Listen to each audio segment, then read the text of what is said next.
Hello, welcome back. David Bowie, The Rise and Fall of Ziggy Stardust and the Spiders from Mars.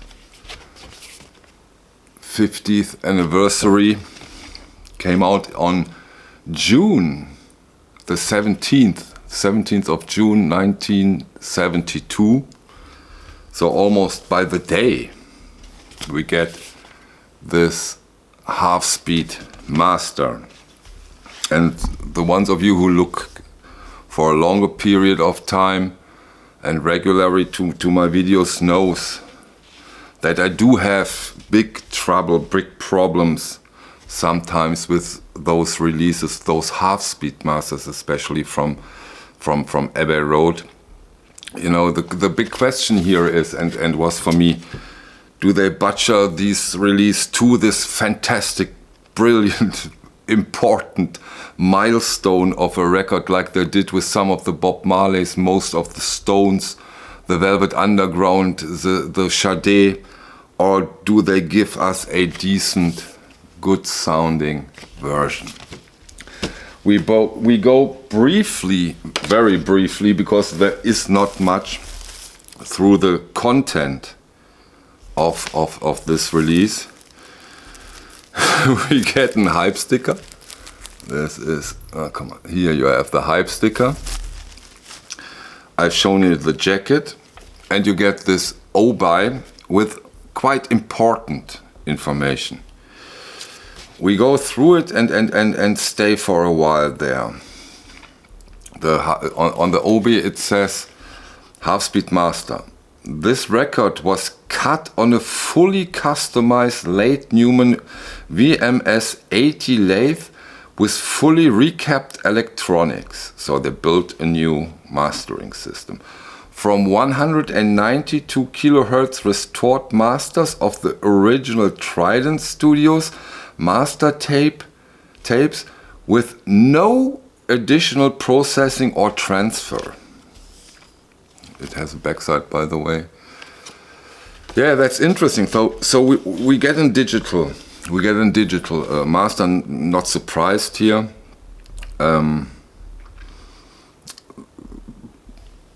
But they took a new.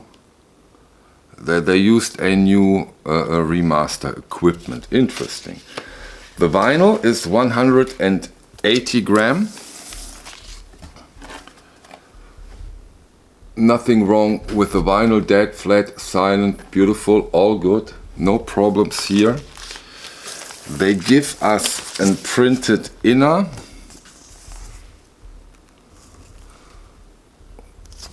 With the lyrics on the other side. Of course, not polylined, and I seriously get it less and less, because if you put those sleeves in polylined inners, it will save you so much back shippings and reclamations. I really don't get it. Oh, okay, come on. What can we do? But let's. I can compare it, by the way. Sorry, just got with my version out of the beautiful, great 5 years box set. So I had a little possibility, or small possibility, to compare it to another release, which is of course helpful. And let's start with the most important thing before we go into the buts. This sounds great. It really does sound great if you consider that you get this release for let's say around 25 bucks, 25 euros, $25 in that area. And this is of course how it should be. An album of this magnitude and importance should be available for a decent and reasonable price. And that's what they reached. They reached this, and they reached that we get a very good sounding version of it. It sounds better. than, for example, this release in the 5 years box set. It has more room, it breathes more. The whole soundstage is really quite different. It has more space between the musicians.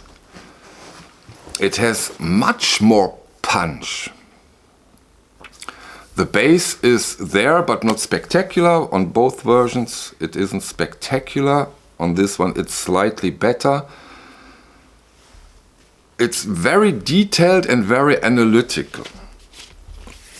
So if you consider that we get this for around 23 to 27 bucks, then this is as it should be. Well done, Abbey Road. Cool. I really can recommend this version wholeheartedly. I can put down my download links in the video description down below, because the production value, the price value is really, really good. But, you know, this is the 50th anniversary of a milestone.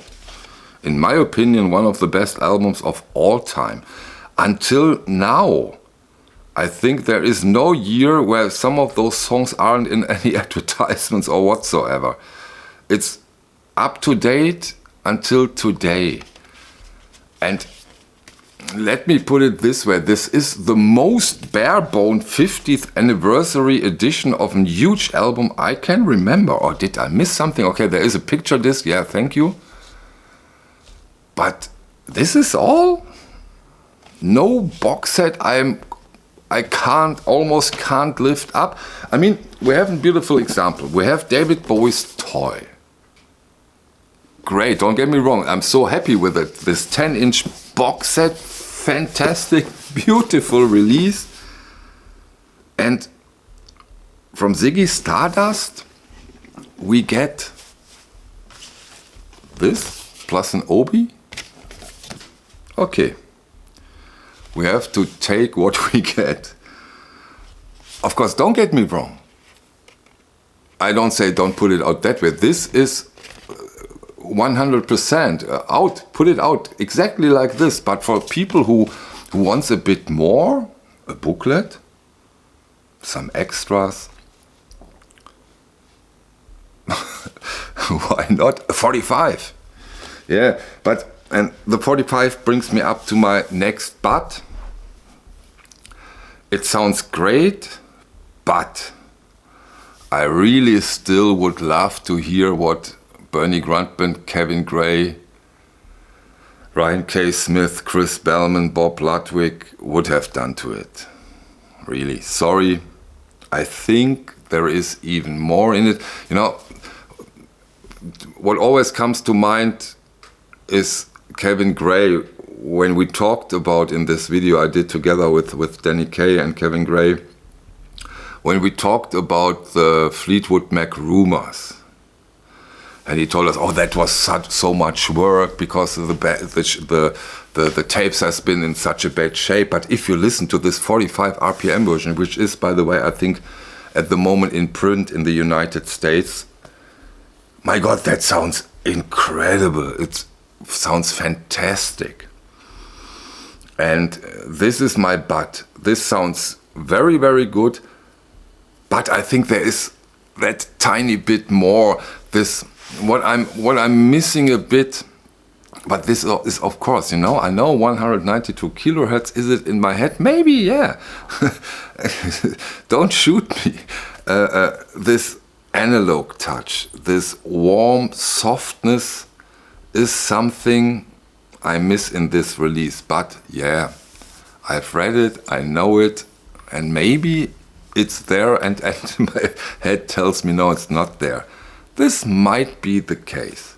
This might be the case. Who knows? And who is free of those things throw the first stone at me. But the most important thing is there. We finally have a really, really great version that is easily available. But again, a bit more flesh. A version that gives us this, wow, I haven't seen something like that.